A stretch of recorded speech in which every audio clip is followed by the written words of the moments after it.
First question: How are the peasant uprisings in British India classified? எப்படி பெசன்ட்னா வேளாண் மக்கள், விவசாயிங்கன்னு சொல்லுவோம்ல அவங்க. அப்ரைசிங்னா எழுச்சி, விவசாயிங்க எழுச்சி பண்ணாங்க. அந்த எழுச்சியை எப்படி எல்லாம் கிளாசிஃபை பண்ணலாம், எப்படி பிரிக்கலாம் அப்படின்னு கேட்குறாங்க. ஃபர்ஸ்ட் இந்த கொஸ்டினுக்கான ஆன்சரை நான் ஷார்ட்டாக ஒரு சின்ன கதை மாதிரியே சொல்லிடுறேன். அப்புறம் நம்ம இதில் புக்கில் இருக்கிறத பார்க்கலாம். இப்போ இதெல்லாம் எப்படி பிரிக்கலாம்னா, விவசாயிங்க பிரிட்டிஷ் கவர்மெண்ட்டுக்கு எதிராக எப்படிலாம் போராடினாங்க, எதுக்காகலாம் போராடினாங்கன்னா, அவங்களோட பழக்க வழக்கத்தை பிரிட்டிஷ் ஒடுக்க பார்த்துருப்பாங்க, இல்லை மாற்ற பார்த்துருப்பாங்க. அதனால கோவம் அவங்க பிரிட்டிஷ்க்கு எதிராக போராடி இருப்பாங்க. அப்புறம் அவங்களோட மத உணர்வை மதிக்காம இருந்திருப்பாங்க. அதுக்கடுத்தது அவங்க கிட்ட இருந்து, விவசாயிங்க கிட்ட இருந்து இல்ல மக்கள் கிட்ட இருந்து காசெல்லாம் வாங்குவாங்க. அதிகமா வரி வாங்குறது அது மாதிரி எல்லாம் பண்ணாங்கன்னா மக்கள் பிரிட்டிஷ் கிட்ட இருந்து திருட ஆரம்பிப்பாங்க. இது மூணாவது. அடுத்தது பாத்தீங்கன்னா, மக்களே இந்த கவர்மெண்டே எனக்கு வேணாம் அப்படின்னு கவர்மெண்ட் எதிராக போராடுறது. இப்ப இதைதான் இங்க டீட்டெயிலா கொடுத்துருப்பாங்க. இப்ப பார்ப்போம். They can be classified. Theyனா இங்க peasant uprising. Peasant uprising can be classified into the following categories. First restorative rebellions. Restorativeனா பழைய விஷயங்களை திரும்ப கொண்டு வர்றது. rebellionsனா அதுக்காக நடந்த புரட்சி. இப்ப அஜிடேஷன்னாலும் புரட்சி தான். கவர்மெண்ட்டுக்கு எதிராக மக்கள் போராடுறத தான் இங்க மீன் பண்றாங்க. ரிபல்லியன்ஸ், அஜிடேஷன் எல்லாமே ஒரே மீனிங் தான், ஆனா வார்த்தை தான் வேற வேற. ரிபல்லியன்ஸ், அஜிடேஷன் ஆஃப் திஸ் டைப். இந்த முறையில என்ன பண்ணுவாங்கன்னா, இந்த முறையான அஜிடேஷன்ல என்ன பண்ணுவாங்கன்னா, relates to attempts to restore. Try பண்ணுவாங்க, அட்டம் பண்ணுவாங்க. ரீஸ்டோர்னா பழைய விஷயங்களை மறுபடியும் கொண்டு வர்றதுக்கு ரீஸ்டோர் ட்ரை பண்ணுவாங்கன்னு சொல்றாங்க. ஓல்டு ஆர்டர், பழைய விஷயங்கள். ஓல்டு ஆர்டர்னா இங்க பழைய விஷயங்கள், பழைய முறைகள்னு அர்த்தம். அண்ட் ஓல்டு சோசியல் ரிலேஷன், பழைய சோசியல்னா சமூகத்துல எப்படி ரிலேஷன் இருந்தது. இப்போ ஒரு மக்களும் இல்ல ஒரு குடும்பமும் இன்னொரு குடும்பமும், ஒரு ஊரும் இன்னொரு ஊரும் எப்படி பழக்க வழக்கத்துல இருந்தாங்க, அதெல்லாம் பழைய முறைக்கு மாத்துறதுக்கு விவசாயிங்க கவர்மெண்ட்டுக்கு எதிராக போராடினாங்க. அடுத்தது பார்த்தோம்னா ரிலீஜியஸ் மூமெண்ட்ஸ்னா மதம் சம்பந்தமான இயக்கம்னு இங்க சொல்லியிருக்காங்க. சச் அஜிடேஷன்ஸ், அது மாதிரி போராட்டம் எதுக்காக பண்ணாங்கன்னா, அது யார் பண்ணாங்கன்னு கொடுத்திருக்காங்க. வேர் லெட் பை ரிலீஜியஸ் லீடர்ஸ், மத குருமார்கள் சொல்லுவாங்க. மதத்துல இப்போ ஒரு மதத்துக்கும் தலைவர் எல்லாம் வச்சிருப்பாங்க. இந்து மதம், முஸ்லிம் மதம், கிறிஸ்டியன், அது மாதிரி ஒரு மதத்துக்கும் தலைவர்கள் வச்சிருப்பாங்க. அந்த ரிலீஜியஸ் லீடர்ஸ் தான் இந்த மூமெண்ட், இந்த இயக்கத்தெல்லாம் தலைமை தாங்கினாங்க. அவங்க who fought for the liberation of the local populace. அவங்க எதுக்காக போராடினாங்கன்னா, லோக்கல் பாப்புலேஷனா, இங்க லோக்கல்ல இருக்கிற மக்களுடைய லிபரேஷனா சுதந்திரம். அவங்க சுதந்திரம் அடையிறதுக்காக போராடினாங்க. எப்படி போராடினாங்கன்னா, பை ரீஸ்ட்ரக்சரிங் சொசைட்டி. சமூகத்தை ரீஸ்ட்ரக்சர்னா மாத்துறது, ஸ்ட்ரக்சர்னா அமைப்பு, ரீஸ்ட்ரக்சர்னா அந்த அமைப்பை மாத்துறது. அதை எப்படி மாத்துறாங்கன்னா, சர்டன் ரிலீஜியஸ் பிரின்சிபல்ஸ். இந்த மதத்துல இது மாதிரி சொல்லியிருக்காங்க, அதுக்கேத்த மாதிரி நம்ம மாறணும்னா நம்ம பிரிட்டிஷ் கிட்ட இருந்து விடுதலை பெறலாம் அப்படின்னு மக்கள் கிட்ட போய் மதத்தை வச்சு பேசி மக்களை பிரிட்டிஷ்க்கு எதிராக போராட வச்சாங்க. இப்ப இது ஒரு விதமான போராட்டம். முதல் போராட்டம் பழைய விஷயங்களை கொண்டு வருது. ரெண்டாவது போராட்டம் மதத்தை வச்சு, மதத்துல இதெல்லாம் சொல்லியிருக்காங்க, இது மாதிரி நம்ம மாத்திக்கணும்னா நம்ம பிரிட்டிஷ்கிட்ட இருந்து விடுதலை வாங்கிடலாம், அது மாதிரி சொல்றது. தேர்டு பாத்தீங்கன்னா சோசியல் பேண்டிட்ரி. சமூகத்துல பீப்புளா சேர்ந்து, பேண்டிட்ரினா கொள்ளையடிக்கிறது. இப்ப பாருங்க, the leaders of such movements. இப்ப பிரிட்டிஷ்காரங்க கவர்மெண்ட் சைட்ல இருந்து பார்த்தோம்னா, கவர்மெண்ட் கிட்ட இருந்து கொள்ளையடிக்கிறாங்கன்னா அவங்களை என்ன சொல்லுவாங்க, கிரிமினல்னு சொல்லுவாங்களா, அதுதான் இங்க கொடுத்துருக்காங்க. பிரிட்டிஷ்காரங்க இந்த இயக்கங்கள், இந்த சோசியல் பண்டிட்ரின்ற இயக்கங்கள் மூலமா இருக்கிற தலைவர்களை கிரிமினல்னு கன்சிடர் பண்ணாங்கன்னா கருதுனாங்க. And the traditional elite. இப்ப பாத்தீங்கன்னா பிரிட்டிஷும் அப்படிதான் நினைச்சாங்க. அண்ட் த ட்ரெடிஷ்னல் எலைட் இது வரைக்கும் சேர்த்து பார்க்கணும்.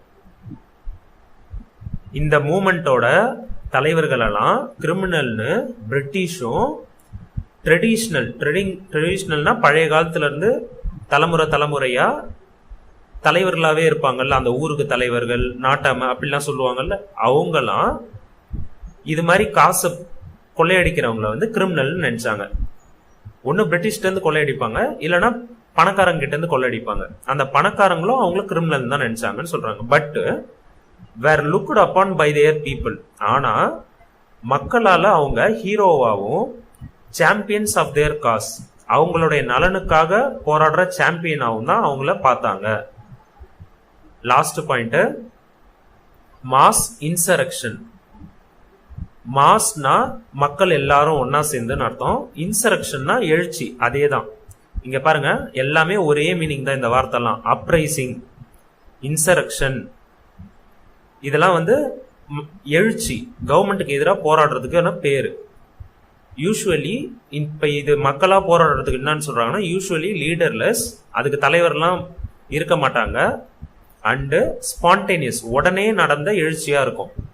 இதுக்கு பிளான் எல்லாம் போட்டிருக்க மாட்டாங்க. மக்களா போராடுறாங்கன்னா திடீர்னு அவங்களுக்கு தோணும், மக்களுக்கு தோணும், ஒன்னா எல்லாம் சேருவாங்க, கவர்மெண்ட் எதிராக போராடுவாங்க. இப்ப இந்தந்த முறையில தான் வேளாண் மக்கள், அதாவது விவசாயிங்க, கவர்மெண்ட்டுக்கு எதிராக போராடினாங்க. Third question, name the territories annexed by the British under the doctrine of lapse. டெரிட்டரிஸ்னா இடம். எந்த இடங்கள்லாம் நேம் பண்ணுங்க, அதை சொல்லுங்க. annexed பை த பிரிட்டிஷால கைப்பற்றப்பட்ட இடங்கள் அண்டர் டாக்ட்ரைன் ஆஃப் லாப்ஸ். டாக்ட்ரைனா ஒரு ரூல், ஒரு சட்டம் மாதிரி, ஒரு ஆர்டர் மாதிரி. அந்த ஆர்டர் என்னன்னா doctrine of lapse. Doctrine of லாப்ஸ்னா என்ன மீனிங்னா, இப்போ ஒரு ராஜா இருக்காரு, இதெல்லாம் நான் 1 மார்க்லயும் பார்த்துருக்கோம், திரும்பவும் சொல்றேன். டாக்ட்ரைன் ஆஃப் லாப்ஸ்னா ஒரு ராஜா இருக்காரு, அவருக்கு பையன் இருக்கணும், அவருக்கு ஒரு பையன் இருக்கணும் அந்த ராஜாக்கு. அப்படி பையன் இல்லைன்னா அந்த ஊரை பிரிட்டிஷ் வந்து டாக்ட்ரைன் ஆஃப் லாப்ஸ்ன்ற ரூல் படி எடுத்துப்பாங்க, அவங்களோட இணைச்சிப்பாங்க, பிரிட்டிஷோட அதை இணைச்சிப்பாங்க. அனெக்ஸ்னா இணைச்சிக்கிறது, அனெக்ஸ்னா இணைச்சிக்கிறது. பிரிட்டிஷ்காரங்க அவங்க ஊரோட, அவங்களோட இடத்தோட, பிரிட்டிஷ் இடத்தோட எந்த ஊரோட ராஜாக்கு பையன் இல்லையோ அந்த ஊரை அவங்க கூட இணைச்சிப்பாங்க, அவங்க கூட சேர்த்துப்பாங்க. இதுக்கான ஆன்சர் எந்தெந்த ஊருன்னு கேட்டிருந்தாங்க. பிரிட்டிஷ்காரங்க அணைச்சது அவங்க கூட எந்தெந்த ஊரை இணைச்சிக்கினாங்க, அனெக்ஸ் பண்ணாங்க டாக்ட்ரைன் ஆஃப் லாப்ஸ் மூலயமா அப்படின்னு கேட்ட ஆன்சர் வந்து Satara, Sambalpur, parts of the Punjab, பஞ்சாப்ல சில இடங்கள், ஜான்சி, நாக்பூர். இது எல்லாமே ஊரோட பேரு தான். இது ஈஸியா ஞாபகம் வச்சுக்கலாம், பிராக்டிஸ் பண்ணா போதும். சத்தாரா, சம்பல்பூர், பஞ்சாப் ஈஸியா ஞாபகம் இருக்கும், ஜான்சி ஈஸியா ஞாபகம் இருக்கும், நாக்பூரும் ஈஸியா ஞாபகம் இருக்கும். இந்த சத்தாராவும் சம்பல்பூரும் தான் ரெண்டுமே எஸ்ல ஆரம்பிக்குது, அதனால ஈஸியா ஞாபகம் வச்சுக்கலாம், Satara, Sambalpur. Fourth question, what do you mean by drain of wealth? ட்ரெயின்னா உறிஞ்சிக்கிறது, ட்ரெயின் ஆஃப் வெல்த்னா வளங்கள் இல்ல சொத்து இல்ல காசு, அதெல்லாம் வந்து உறிஞ்சிக்கினாங்க. யார் வந்து? பிரிட்டிஷ்காரங்க இந்தியா கிட்ட இருந்து இருக்கிற வளத்தை எல்லாத்தையும் எடுத்துக்கினாங்க. அதுக்கு பேர் தான் ட்ரெயின் ஆஃப் வெல்த். அப்படின்னா என்னன்னு இங்க கேட்டிருக்காங்க. ஃபோர்த் கொஸ்டினுக்கான ஆன்சர் இதுதான். இது கொஞ்சம் பெருசா தான் மார்க் பண்ணியிருக்கேன். முக்கியமானதை உங்க ஸ்கூல்ல குறிச்சு தரத்தை கூட படிச்சிங்க. நானா ஃபுல்லா சொல்றேன், கதையா பார்ப்போம். இப்ப ட்ரெயின் ஆஃப் வெல்த், நம்ம கிட்ட இருந்து காசை உறிஞ்சி, காசு வளங்கள்லாம், இயற்கை வளங்கள்லாம் உறிஞ்சி பிரிட்டிஷ்காரங்க எடுத்துக்கினாங்க. இப்ப அதுக்கு பேரு ட்ரெயின் ஆஃப் வெல்த். இப்ப இதை வந்து யாராவது கண்டுபிடிச்சிருக்கணும்ல, இது மாதிரி அவங்க நம்ம கிட்ட இருந்து காசை எடுக்க ஆரம்பிக்கிறாங்கன்றத யாராவது சொல்லி இருக்கணும். அது யார் சொன்னாங்கன்னா, அந்த டைம்ல விடுதலை போராட்டத்துக்காக ஒர்க் பண்ணவங்க, நம்ம கண்ட்ரி இந்தியாவுக்காக, இந்தியா விடுதலை பெறணுன்றதுக்காக உழைச்சவங்க தான் இந்த பிரச்சனைய சொன்னாங்க. இது மாதிரி பிரிட்டிஷ்காரங்க நம்ம கிட்ட இருந்து காசெல்லாம் சுரண்டி எடுத்துன்னு போறாங்க அப்படின்னு. இப்ப அவங்க காசை எடுத்துன்னு போய் அவங்களுக்கு தேவையானதை அந்த காசு மூலயமா செஞ்சுப்பாங்க. இப்போ ஃபார் எக்ஸாம்பிள் பிரிட்டிஷ்க்கு அவங்க ஊர்ல புது இண்டஸ்ட்ரிலாம் கட்டணும்னா இந்த காசை எடுத்துன்னு போய் அதை வச்சு கட்டிப்பாங்க. அதே மாதிரி அவங்க இண்டஸ்ட்ரி கட்டி அதுல உற்பத்தி பண்ற பொருள் எடுத்துன்னு வந்து நம்ம கிட்ட வித்து அதுல இருந்து கிடைக்கிற காசையும் எடுத்துன்னு போயிடுவாங்க. இப்ப இதே மாதிரி தொடர்ந்து நம்மளோட காசை எல்லாத்தையும் அவங்க பிரிட்டிஷ்காரங்க எடுத்துன்னு போறதுனால இதுக்கு பேரு ட்ரெயின்னா உறிஞ்சி எடுத்துன்னு போறாங்கன்னு அர்த்தம். இப்ப இங்க கொஸ்டினை பார்ப்போம். One of the most significant contribution, ஒரு முக்கியமான கான்ட்ரிபியூஷனா பங்களிப்புனா அவங்க என்ன பண்ணாங்க. இப்ப ஃபார் எக்ஸாம்பிள் பாத்தீங்கன்னா ஆஃப் இயர்லி இந்தியன் நேஷனலிஸ்ட், இயர்லினா தொடக்கத்துல இருந்த இந்தியாவோட நேஷனலிஸ்ட்னா கண்ட்ரிக்காக போராடினவங்களோட பங்களிப்பு என்னன்னா அவங்க என்ன பண்ணாங்கன்னா முக்கியமா was the formulation of an economic critique. ஃபார்முலேஷன்னா ரெடி பண்ணாங்க. என்ன ரெடி பண்ணாங்கன்னா எக்கனாமிக் பொருளாதார கிரிட்டிக்னா பிரிட்டிஷ் என்ன தப்பு பண்ணாங்களோ அதை வெளி உலகுக்கு சொல்றது, அதுக்கு பேர் தான் கிரிட்டிக். இப்ப படம் வந்து ஒரு புது படம் வருதுன்னா அதுக்கு கிரிட்டிக் வரும். கிரிட்டிக்ஸ்னா அதுல உள்ள பிளஸ் மைனஸ்லாம் சொல்லுவாங்க, தப்பெல்லாம் எடுத்து சொல்லுவாங்க, அதுக்கு பேர் தான் கிரிட்டிக். பொருளாதார கிரிட்டிக் ஆஃப் கொலோனியலிசம்னா இந்தியா வந்து ஒரு காலனி, அந்த காலனியை வந்து பிரிட்டிஷ் பிடிச்சிக்கினாங்க, அதுக்கு பேர் கொலோனியலிசம். இப்ப பிரிட்டிஷ் வந்து இந்தியாவை பிடிச்சிக்கினப்ப இந்தியாவில இருந்து பொருளாதாரம் எப்படிலாம் பாதிச்சுது அத மொத இந்தியன் நேஷனலிஸ்ட் சொல்றாங்க. அது அவங்களுடைய முக்கியமான பங்களிப்பு. India was economically subjugated. India வந்து பொருளாதாரத்துல ரொம்ப ஒடுக்கப்பட்ட நாடா மாறிடுச்சு. அவங்க நம்மளோட காசை எல்லாத்தையும் எடுத்துன்னு போயிடுறாங்கன்னா நம்ம கிட்ட ஒண்ணுமே இருக்காது. அதான் சப்ஜுகேட்டட், அவங்களுக்கு அடிமையா அவங்க கீழே போற மாதிரி ஆயிட்டோம். பிரிட்டிஷ்காரங்களோட கீழே போற மாதிரி. நம்ம கிட்ட நிறைய வெல்த்லாம் இருந்தது, நிறைய பணம், தங்கம், வைரம் அதெல்லாம் இருந்தது. ஆனா பிரிட்டிஷ்காரங்க அதெல்லாம் எடுத்துன்னு போயிடுறாங்க. And transformed into a supplier of raw material to the British industries. India எப்படி டிரான்ஸ்ஃபார்ம்டுனா இந்தியா மாறிடுச்சு. டிரான்ஸ்ஃபார்ம்னா மாறிடுச்சு. எப்படி மாறிடுச்சுன்னா சப்ளையர் ஆஃப் ரா மெட்டீரியல். நம்ம வந்து ஒரு பிரிட்டிஷ்ல இருக்கிற, அதாவது இங்கிலாந்துல இருக்கிற இண்டஸ்ட்ரீஸ்க்கெல்லாம் பொருள் கொடுக்கிற ஒரு நாடா மாறிட்டோம். இப்ப இதை புரிஞ்சுக்கணும்னா, இப்ப இங்கிலாந்துல கப்பல் தயாரிக்கிறாங்கன்னு வச்சுப்போம். அந்த கப்பல் தயாரிக்கிறதுக்கு நம்ம ஊர்ல இருந்து தான் மரங்களை வெட்டி கொண்டு போனாங்க. அந்த மரத்துக்கு பேர் தான் ரா மெட்டீரியல், மூலப்பொருள்னு சொல்லுவாங்க. ஏதாவது ஒண்ணு பண்ணணும்னா அதுக்கு மூலப்பொருள் வேணும். மரம் இல்லாம அந்த நாள்லாம் கப்பல் செய்ய முடியாது. அந்த மரம் எங்க இருந்து எடுத்துன்னு போவாங்கன்னா இந்தியால இருந்து. அப்ப இந்தியா தான் சப்ளை பண்ணுச்சு, அந்த மூலப்பொருள் ரா மெட்டீரியல சப்ளை பண்ணுச்சு. யாருக்கு சப்ளை பண்ணுச்சு? பிரிட்டிஷோட இண்டஸ்ட்ரீஸ்க்கு. Simultaneously it became a market to dump English manufacturers. சைமல்டேனியஸ்லினா இது நடந்துகிட்டு இருக்கும் போதே நம்ம கிட்ட இருந்து அவங்க பொருள் எடுத்துன்னு போறாங்க. உடனே சைமல்டேனியஸ்லி அது கூடயே it became a market. India வந்து பிகேம் எ மார்க்கெட், ஒரு மார்க்கெட்டா ஆயிடுச்சு. எதுக்குன்னா டம்ப்னா வந்து கொட்டுறதுன்னு அர்த்தம், குப்பையை கொட்டுற மாதிரி. பிரிட்டிஷ்காரங்க செஞ்ச பொருளை எடுத்துன்னு வந்து நம்ம கிட்ட கொட்ட ஆரம்பிச்சிட்டாங்க. இப்ப நம்ம ஊர்ல இருந்து பருத்தி பஞ்செல்லாம் எடுத்துன்னு போய் அவங்க துணி செஞ்சு அந்த துணியை எடுத்துன்னு வந்து நம்ம கிட்டயே அதிகமா விலைக்கு வந்து வித்துட்டாங்க. அப்ப இந்தியா வந்து ஒரு மார்க்கெட் மாதிரி ஆயிடுச்சா? மார்க்கெட்ல தானே எடுத்துன்னு போய் விற்பாங்க. அதுதான் இங்க சொல்லியிருக்காங்க, market to dump English manufacturers. இங்கிலீஷ்காரங்க manufacture பண்ண பொருள்னு அர்த்தம். இங்க மேனுஃபேக்சர்ஸ்னா அவங்க ரெடி பண்ண பொருள்னு அர்த்தம். And for the investment of British capital. இப்ப அவங்களுக்கு இது மூலயமா லாபம் கிடைச்சிருக்குமா? பிரிட்டிஷ்காரங்களுக்கு அவங்க அதை எதுல போய் முதலீடு பண்ணாங்க? இன்வெஸ்ட்மெண்ட்னா எதுல போய் முதலீடு பண்ணாங்கன்னா, கேபிட்டல்னா அந்த காசு, ப்ராஃபிட்னு சொல்லலாம், இங்க காசுன்னு சொல்லலாம். பிரிட்டிஷோட காசை எதுல இன்வெஸ்ட் பண்ணாங்கன்னா இந்தியாவிலே தான் திரும்ப கொண்டு வந்து இன்வெஸ்ட் பண்ணாங்க. எப்படி இன்வெஸ்ட் பண்ணாங்கன்னா, ரயில்வேஸ் போடுறது, அதாவது ரயில்லாம் போடுறது, ரோடு போடுறது. அதுவும் ஏன் போட்டாங்க? அவங்க இன்னும் வேகமா அந்த பொருள் எல்லாம் இந்தியாவில இருந்து மரத்தை வெட்டி எடுத்துன்னு போறது, பஞ்ச ரோடு வழியா எடுத்துன்னு போறது, கப்பல் வழியா எடுத்துன்னு போறதுக்காக ரோடு, ட்ரெயின் போற வழி அதெல்லாம் வந்து உருவாக்கினாங்க. அதுக்கு அந்த காசை முதலீடா போட்டாங்க. அதுதான் இங்க சொல்லியிருக்காங்க. இந்தியா கிட்ட இருந்து பொருள் எடுத்துன்னு போயிடுறாங்க, மூலப்பொருள்லாம்.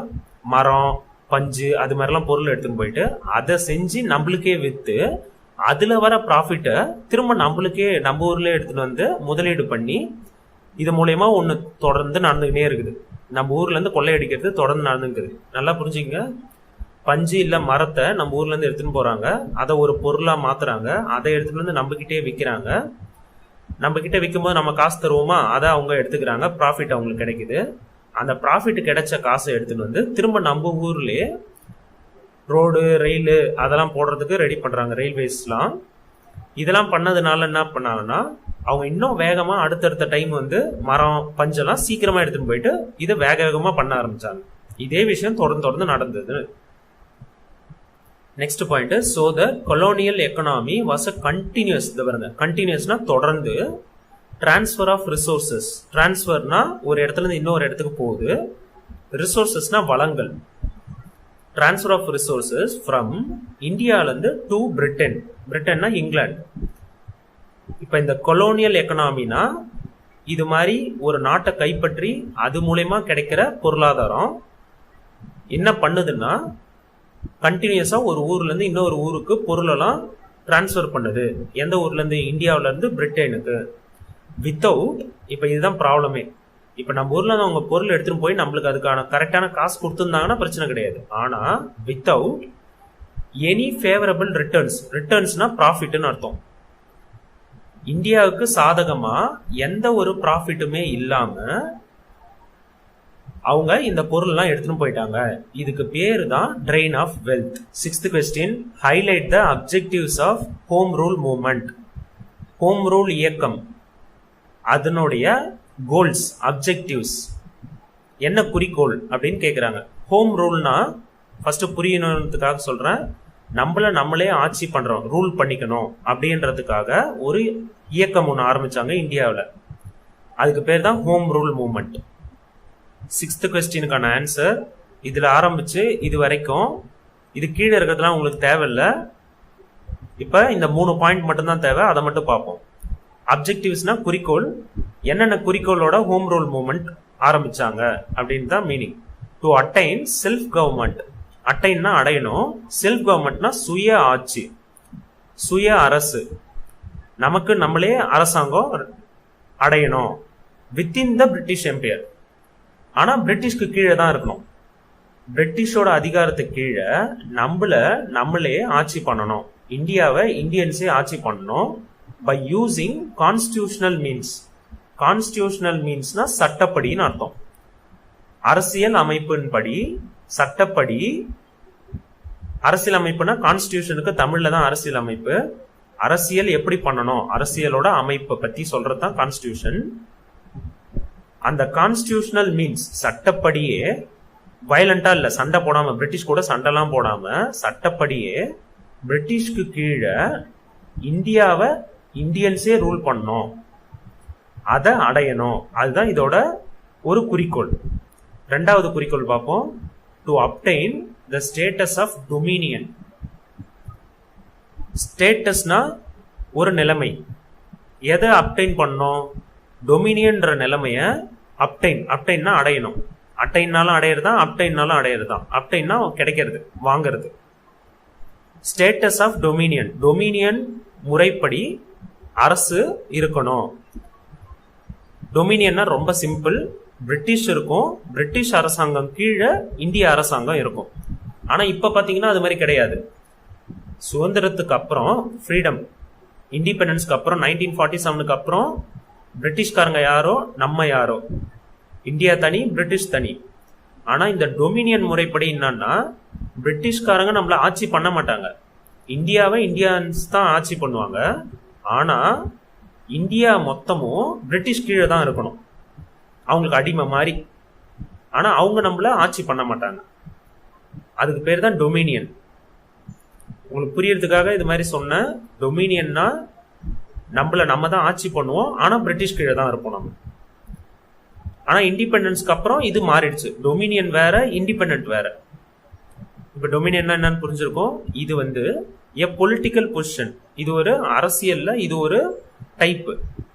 இது யார் யாருக்கெல்லாம் கொடுக்கப்பட்டதுன்னா அக்கார்டட் லேட்டர் டு இத அப்புறமா சில பேருக்கு கொடுத்தாங்க பிரிட்டிஷ்காரங்க. அக்கார்டட்னா கொடுத்தாங்க. Australia, Canada, south Africa, New Zealand இந்தந்த நாட்டுக்கெல்லாம் பிரிட்டிஷ் வந்து இங்கேயே இருந்தாங்க. இந்தந்த நாட்டில் இருக்கும்போது டொமினியன் ஸ்டேட்டஸ் கொடுத்தாங்க. அதே மாதிரி இந்தியாவுக்கும் வாங்குறதுக்காக தான் இந்தியன்ஸ் ட்ரை பண்ணாங்க. எது மூலயமா? ஹோம் ரூல் மூவ்மெண்ட் மூலயமா. நெக்ஸ்ட், டு யூஸ் நான் வயலண்ட். நான் வயலண்ட்னா அமைதியா, வயலண்ட்னா சண்டையோட, நான் வயலண்ட்னா அமைதியா, கான்ஸ்டிடியூஷனல் மெத்தட்ஸ் சட்டப்படி, டு அச்சீவ் தேர் கோல்ஸ் அமைதியா சட்டப்படி தன்னுடைய குறிக்கோள்களை அடையணும் அப்படின்றது தான் இந்த ஹோம் ரூல் மூவ்மெண்ட்டோட குறிக்கோள். ஹோம் ரூல் மூவ்மெண்ட்னா இப்போ ரொம்ப சிம்பிள், நம்மளே ஆட்சி பண்ணணும், ஆனால் பிரிட்டிஷ் கீழே தான் இருக்கணும். அதுக்கு பேர் டொமினியன். இதை நம்ம எப்படி பண்ணணும்னா அமைதியான முறையில் பண்ணணும், சட்டப்படி. 7th question, summarize the essence of Lucknow Pact. Lucknow ஒப்பந்தம், அதை பத்தி முக்கியமான பாயிண்ட சொல்லுங்க, எசன்ஸ சொல்லுங்க, ஷார்ட்டா சொல்லுங்க, முக்கியமானதை சொல்லுங்க. சம்மரைஸ்னா கடைசியா சம்மரின்னு ஒரு பேராகிராஃப்லயும் கொடுப்பாங்க. ஒரு பெரிய லெசன் இருக்குன்னா கடைசியா சம்மரின்னு கொடுப்பாங்க. சம்மரினா என்னன்னா அந்த லெசன் மொத்தத்தையும் ஷார்ட்டா சொல்லுங்க அப்படின்னு அர்த்தம். இப்ப இங்க லக்னோ ஒப்பந்தத்தை பத்தி ஷார்ட்டா எசன்ஸ் ஷார்ட்டா சம்மரைஸ் பண்ணுங்க, சொல்லுங்கன்னு சொல்றாங்க. 7th கொஸ்டினுக்கான ஆன்சர் இங்க இருக்கு. இது ஃபுல்லாவும் படிச்சாலும் தப்பு கிடையாது, ஆனா இதுதான் ரொம்ப ரொம்ப முக்கியம். Under the Lucknow pact. இப்ப இது இதை பத்தி என்னன்னு சொல்லிடுறேன், ரொம்ப சிம்பிள். லக்னோ ஒப்பந்தத்தின்படி காங்கிரஸ் இருந்தாங்க, காங்கிரஸ் கட்சி இருந்தது. 1885ல ஆரம்பிச்சாங்க. நம்ம இதை 1 மார்க்லாம் பார்த்தோம். அந்த காங்கிரஸ் கட்சியும் 1885ல ஆரம்பிச்சு 1916 அப்ப அந்த காங்கிரஸ் கட்சியும் முஸ்லீம் லீக், இது அந்த காலத்துல முஸ்லிம்ஸ்க்காக ஆரம்பிக்கப்பட்ட ஒரு கட்சி மாதிரி. முஸ்லீம் லீக்கும் காங்கிரஸ் கட்சியும் ஒப்பந்தம் பண்ணிக்கிறாங்க. என்னன்னா செல்ஃப் கவர்மெண்ட், நம்மளே ஆட்சி பண்ணிக்கணும் அப்படின்றதுல 2 பேரும் ஒத்துமையா ஒரு ஒப்பந்தம் போட்டுக்கினாங்க. பிரிட்டிஷ்க்கு அகைன்ஸ்டா இவங்க 2 பேரும் ஒன்னா சேர்ந்துட்டாங்க.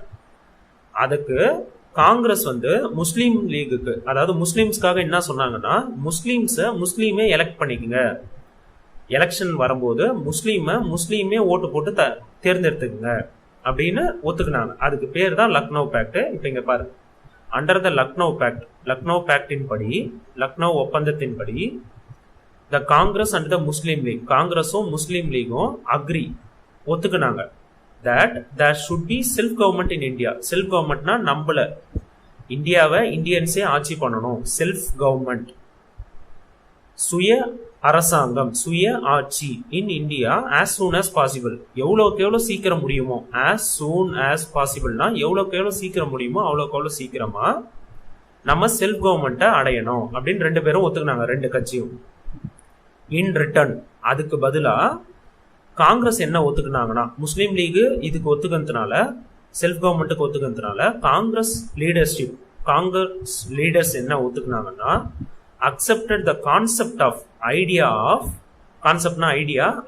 of separate electorate for Muslims.